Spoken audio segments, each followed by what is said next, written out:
Salut à toi, aujourd'hui je te retrouve pour une vidéo un petit peu spéciale où je vais te partager comment est-ce que j'ai fait, comment est-ce que je me suis organisé pour sortir de la dépression. Alors en fait je te fais cette vidéo parce que ça fait depuis plusieurs semaines que je vis la période la plus noire, la plus complexe et sûrement la plus dangereuse de ma vie pour l'instant bien évidemment. Et je t'en parle comme si c'était encore d'actualité, mais là je suis sur la fin, je suis en train de vraiment sortir de tout ça. Et c'est assez important pour moi de t'en parler. Je vais t'expliquer pourquoi dans cette vidéo.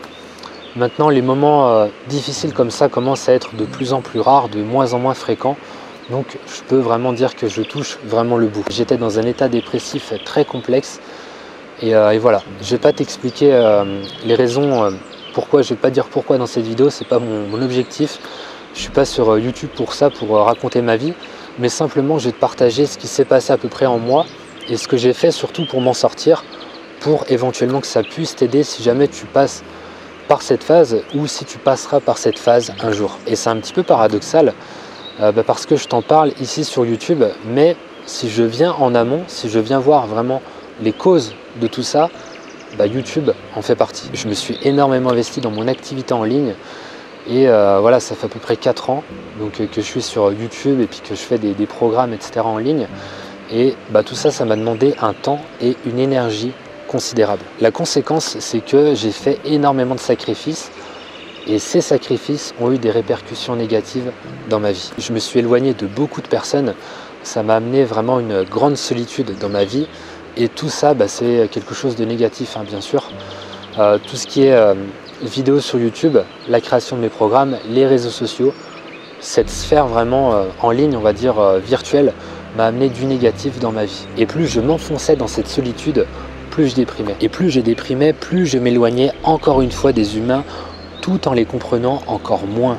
Ce qui fait que je m'enfonçais encore plus dans mon travail pour compenser ce manque de lien social. Et là, c'est un vrai cercle vicieux qui s'est mis en place, jusqu'à ce que je m'enfonce de plus en plus dans le noir pour, au final, me retrouver complètement seul. À partir de là, les déprimes sont devenues de plus en plus fréquentes, jusqu'à ce que j'arrive à la dépression. Et bien évidemment, cette période de confinement m'a vraiment pas aidé. Si jamais tu regardes cette vidéo plus tard, je sais pas, dans quelques mois, dans quelques années, en 2020, il y a eu ce fameux confinement et personnellement, ça m'a vraiment pas aidé parce que j'avais besoin d'être entouré. C'était vraiment quelque chose dont j'avais besoin en cette période de dépression. Alors, il y a une vraie différence entre la déprime et la dépression. La déprime, c'est quelque chose de passager. Ça peut durer, je sais pas, quelques heures, peut-être quelques jours, mais je pense que c'est plus quelques heures, c'est plus momentané dans une journée, alors que la dépression, ça peut durer quelques jours, quelques semaines, quelques mois peut-être, voire plus, et c'est beaucoup plus intense. Ça, c'est complètement différent. Et j'ai vite compris que j'étais pas dans une simple déprime. Sentiment permanent de vide, tristesse immense, culpabilité, le cœur serré, impossible de rire, impossible de sourire. J'ai même eu un mal de ventre pendant 3 jours à peu près. C'était vraiment assez difficile à gérer. Et une coupure aussi totale d'appétit, enfin quasi totale, durant quand même pas mal de temps, peut-être une semaine ou deux. Là j'en sors seulement. Je suis à peut-être un repas par jour, j'arrive à reprendre le cap. Mais on va dire que ça a duré 2 semaines où j'ai quasi pas mangé, vraiment pas grand chose. Et j'ai pu voir que cette coupure d'appétit est liée au stress. Parce que tout simplement ton ventre, c'est un organe intelligent. Comme ton cerveau, ton ventre contient des milliards, je sais pas vraiment, mais de neurones, contient vraiment une quantité énorme de neurones. Et quand il y a un stress, quand il y a un stress comme ça, le truc c'est que ton ventre peut manifester ce stress de manière physique, avec une douleur, donc en l'occurrence dans le ventre. Et donc, la priorité pour ton corps, c'est de couper ce stress, c'est de vraiment d'éliminer ce stress. Et donc, ce qu'il va faire, c'est qu'il va couper l'appétit pour déjà réguler en priorité ce stress, cette douleur au niveau du ventre, ce mal-être, avant de vraiment se concentrer sur l'apport de nourriture. Donc ça, c'est quelque chose que j'ai appris et c'est super intéressant. Pour ton corps, le stress, c'est une situation de survie. Et donc, c'est prioritaire. Il préfère vraiment se concentrer sur ce combat contre le stress avant éventuellement de demander à manger. Parce que tu as toujours de l'énergie en toi, tu as toujours des réserves de nourriture en toi. Et c'est pour ça qu'il préfère vraiment couper la faim et se concentrer sur l'élimination de ce stress. Et pour finir, j'ai eu des envies de mettre fin à mes jours. J'étais vraiment totalement dans le vide. Et je voyais plus d'échappatoire. Il n'y avait plus rien qui me faisait vibrer dans la vie. Je voyais plus de positif. je me projetais plus en l'avenir. Je tombais simplement dans un trou noir qui m'attirait de plus en plus. Sincèrement, je pense pas que j'aurais été jusqu'au bout. Il y a quand même une nette différence entre l'idée et le passage à l'acte. J'avais plus cette part de lucidité en moi qui me disait « mais tu te rends compte de ce que tu es en train de penser ». J'avais plus cette petite voix qui me ramenait à la conscience. J'étais vraiment dans l'inconscience pure. Je me suis alors enfoncé dans l'alcool et dans le tabac. J'ai stoppé le sport. J'avais plus goût à rien. Je voulais simplement entretenir cette déprime, rester dans l'inconscience. Alors peut-être que ça t'étonne que je te parle d'alcool et de tabac par rapport à ce que j'ai fait durant cette période. Mais moi, c'est important pour moi que je t'en parle parce que déjà, premièrement, ça va me permettre de savoir où est-ce que tu te situes par rapport au jugement. Je te parle souvent de développement personnel sur ma chaîne et c'est important vraiment de s'écarter du jugement, de prendre du recul sur ça et de ne pas juger les choix, les actions des autres. C'est vraiment quelque chose de personnel. Et ensuite, la deuxième chose que je voulais te dire, c'est que je ne suis pas sur YouTube pour te mentir. C'est vraiment pas mon délire, je préfère être sincère. Même si ça ne plaît pas, peu importe, hein, j'ai mes faiblesses, je suis un être humain. Il m'arrive de passer par des phases qui sont assez difficiles comme ça. Et si j'ai envie de t'en parler, je le fais. Même si ça engendre, ça incorpore dedans des choses qui ne sont pas santé, qui ne sont pas healthy, peu importe. Pour moi, c'est plus important. Je ne suis pas le genre à raconter ma vie, ça c'est pas mon truc. Mais simplement, si c'est quelque chose qui peut t'aider, si je juge que ça peut t'aider, que c'est quelque chose comme ça de complexe et qui peut, pourquoi pas peut-être t'inciter à éviter de faire une connerie, je me dis pourquoi pas en parler. Et d'ailleurs, à partir de maintenant, je préfère me définir en tant que coach et non plus en tant que coach sportif. Et je te dis pas ça dans le sens où boire et fumer, c'est pas healthy, hein, c'est pas quelque chose qu'on attend d'un coach sportif, c'est pas ce que je veux dire par là, c'est plus profond que ça. Je préfère me définir comme coach et non plus comme coach sportif parce que je pense que tu as remarqué, je te parle parfois de spiritualité, de psychologie, de développement personnel global.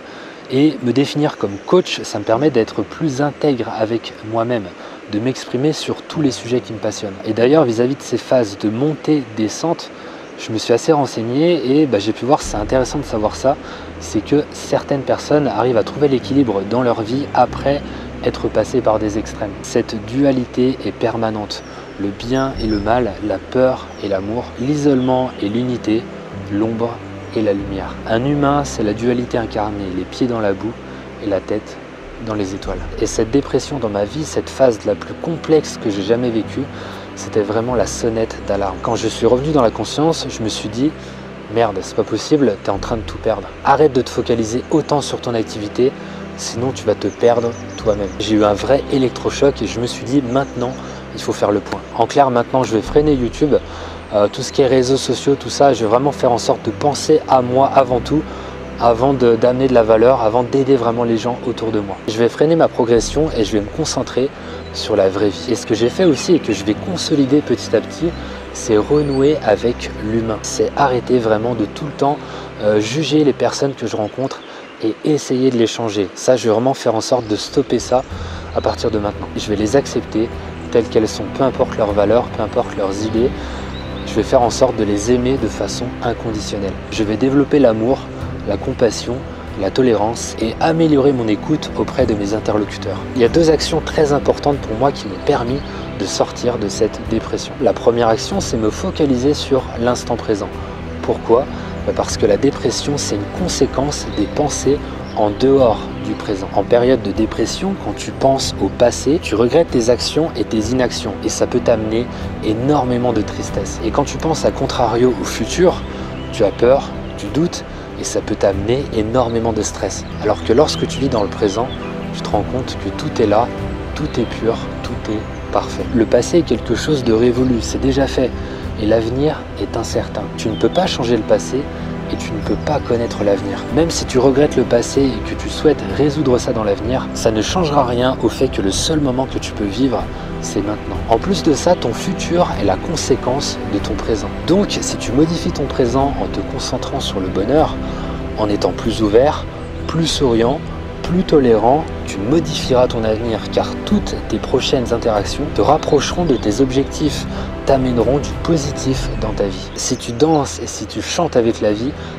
dansera et chantera avec toi. Si tu vis constamment dans le passé, tu reproduis les mêmes substances chimiques qui ont été créées au moment où ça s'est produit dans le passé. En clair, tu vis à chaque instant dans le passé, tu revis chimiquement l'expérience et tu n'avances pas. La clé, c'est donc de rester toujours concentré dans le présent, de rester ancré. Et ça, tu peux le faire par exemple avec la méditation. C'est la première chose qui m'a aidé. Au-delà de ça, la deuxième chose qui m'a aidé, c'est de renouer avec l'humain. C'est me concentrer pleinement dans une discussion. C'est de ne pas regarder mon portable quand je suis avec quelqu'un, c'est questionner mon entourage, c'est porter de l'intérêt, c'est être réellement présent, attentif, à l'écoute, ancré dans le présent. Il y a également autre chose qui m'a aidé, c'est me forcer à sourire. Même si j'avais pas du tout envie de sourire, des fois c'était pas forcément évident, je me suis forcé à le faire parce que je voulais envoyer un signal à mon esprit.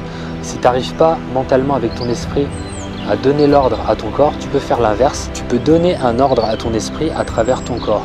Et c'est ce que j'ai fait vraiment en me forçant à sourire. Quand tu souris, tu envoies un signal positif. Et donc, tu passes petit à petit du négatif au positif, de l'ombre à la lumière. Je me suis dit, je dois me focaliser sur les choses simples, les bonheurs simples. Arrêter de tout complexifier, arrêter de chercher la perfection, lâcher prise et souffler. Je me suis souvenu que mon monde extérieur est le reflet de mon monde intérieur. Je me suis souvenu que je dois être déjà entier, déjà en paix, déjà dans la joie pour que mon environnement soit entier, en paix et dans la joie. Ça, c'est vraiment quelque chose de puissant, c'est te rendre compte qu'on attire à nous les personnes qui nous ressemblent. Donc maintenant, j'ai compris que je dois changer pour que mon environnement puisse également changer.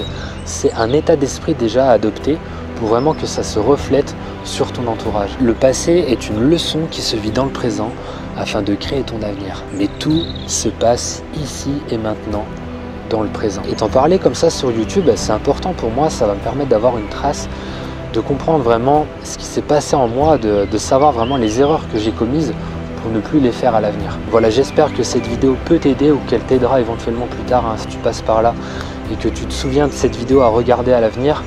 Et ce que je voulais te dire, c'est que tu n'es jamais seul. Ça, c'est vraiment quelque chose d'important à comprendre. Tu n'es jamais seul, vraiment fais en sorte de parler autour de toi. Ne reste pas ancré comme ça dans ton malheur. Il y a toujours des gens qui peuvent t'aider autour de toi. Moi, personnellement, j'en suis sorti, donc voilà, ne m'en parle pas par mail, etc. Il n'y a pas de souci, t'en fais pas. C'est une période derrière moi. Et puis, ce que je voulais te dire, c'est que vraiment, ce qu'il faut comprendre, c'est que le bonheur, c'est une affaire d'attention. C'est simplement un entraînement. C'est un entraînement mental. Plus tu vas vers le négatif et plus tu vas t'y enfoncer. Plus tu vas vers le positif, plus tu vas t'y enfoncer aussi. Mais là, c'est quelque chose de positif. C'est quelque chose de bien. Plus tu portes ton attention sur le positif, plus tu vas être positif et plus tu vas attirer ce positif à toi. Pour aller plus loin, je te laisse télécharger ton guide gratuit Objectif Zen et Heureux, d'autres conseils pour t'amener petit à petit vers le bonheur. Et puis donc ce sera la vignette qui va apparaître à l'écran, le premier lien en description sous cette vidéo, et je te donne rendez-vous dans la prochaine vidéo. Entraîne-toi avec le cœur, mange avec le cœur.